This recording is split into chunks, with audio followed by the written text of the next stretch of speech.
YouTube channel వ్యూయర్స్కి స్వాగతం, సుస్వాగతం, నమస్కారం. నా పేరు ఆదుర్తి సాయి భాస్కర్. ఫ్యామిలీ ఫ్రెండ్స్ లాగా ఉండేవారండి సావిత్రి గారు.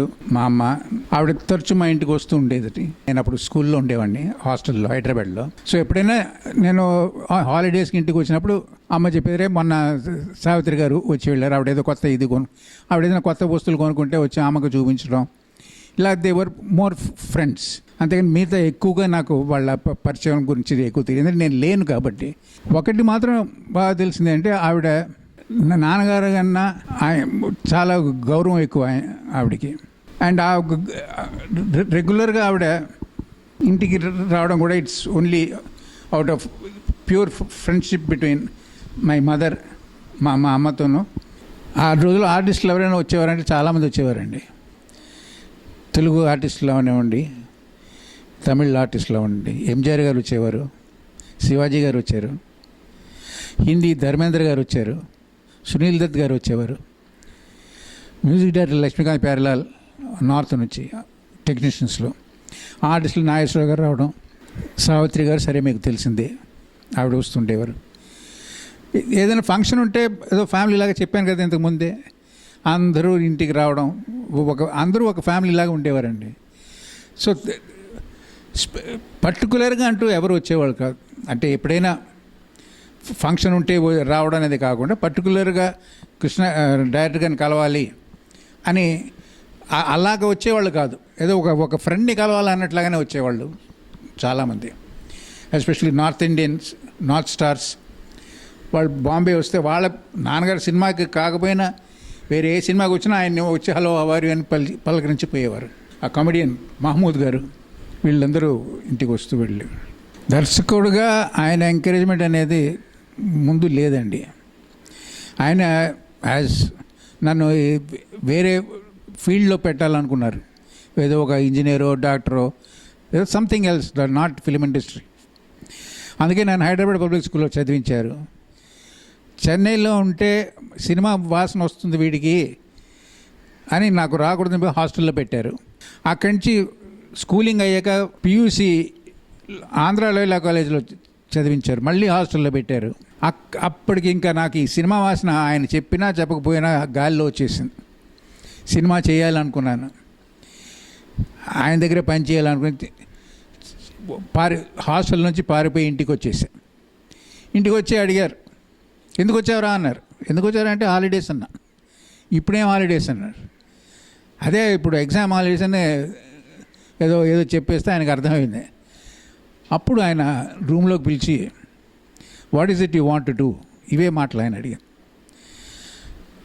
నేను అప్పుడు I want to be with your father, follow your footsteps అంటే ఆయన షాక్ అయ్యారు.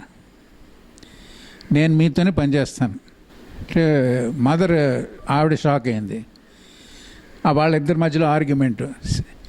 అప్పుడు నాన్నగారు అన్నమాట, వాడిని ఇప్పుడు ఇంకా ఎందులోనే మనం ఫోర్స్ చేస్తే వాడు దాంట్లో రాడు, సరే వాడికి ఇష్టమైనట్టు ఇందులోనే జారినని. అప్పుడు నేను ఆయన దగ్గర అప్రెంటిస్గా మరో ప్రపంచం సినిమా నుంచి మొదలైంది.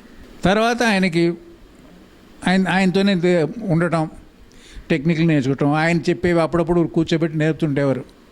అది ఎవరికి తెలియదు. రాత్రి ఆయన కూర్చుని ఆయన కార్యక్రమంలో ఆయన ఉండగా కంపెనీ కోసం అప్పుడే నన్ను పిలిచి మాట్లాడుతుంటే, సినిమా అంటే ఏంటి అంటే, నేను ఒకవేళ భయపడి మానేస్తానేమో అని, ఇంత కష్టం అవి నేర్చుకోవాలి, ఇది ఇప్పుడు డైరెక్షన్ అంటే స్టార్ట్ కట్ యాక్షన్ కాదు, you should go in to the characters.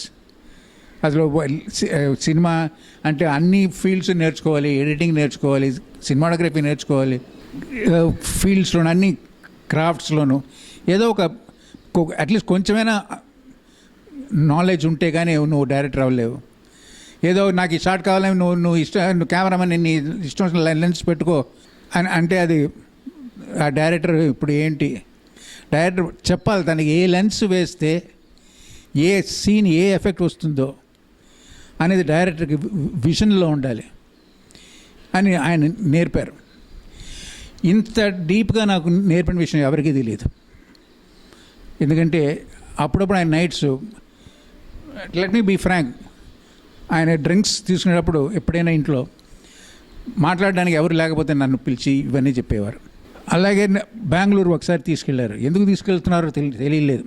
ఆయన క్షేత్ర షూటింగ్ వెళ్తుండగా అప్పుడు ఆయన బెంగళూరులో చెప్పారు, ఆయన ఒక అంబిషియస్ సబ్జెక్ట్ ఒకటి ఉంది, అది నాగేశ్వరరావు గారితో చేయాలని.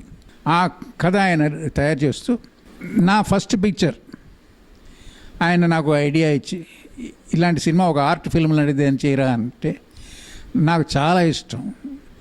ఏదో ఐ యూస్ టు ఫాలో ఆ రోజుల్లో Mrunal సెన్ని, Satyajit Ray, French directors గొడాడ్, Victoria డిసికా, ఇలాంటి వాళ్ళ పుస్తకాలు చదివేవాడిని. అలాంటి సినిమాలు తీయాలని అప్పుడు కూడా ఆశ ఉండేది నాకు. సో ఆయన ఎప్పుడైతే నాన్నగారు ఆర్ట్ ఫిల్మ్ అన్నారో, సో నేను ఒక సబ్జెక్ట్ మొదలెట్టి ఆయనకి ప్రతిరోజు నైట్స్ డిస్కషన్. పగలంతా ఆయన షూటింగ్ వెళ్ళినప్పుడు నేను రూమ్లో కూర్చొని రాసుకునేవాడిని. రాసుకుంది నైట్ ఆయన ఇంటికి వచ్చాక రూమ్కి వచ్చాక డిస్కస్ చేయడం. అప్పుడు దానికి ఆయన పేరు కూడా పెట్టారు, బజారు బిడ్డలని రిజిస్టర్ చేసిన టైటిల్. ఆయన పోయారు, నేను బజార్ని పడ్డాను. ఆ సినిమా అక్కడితో అయిపోయింది.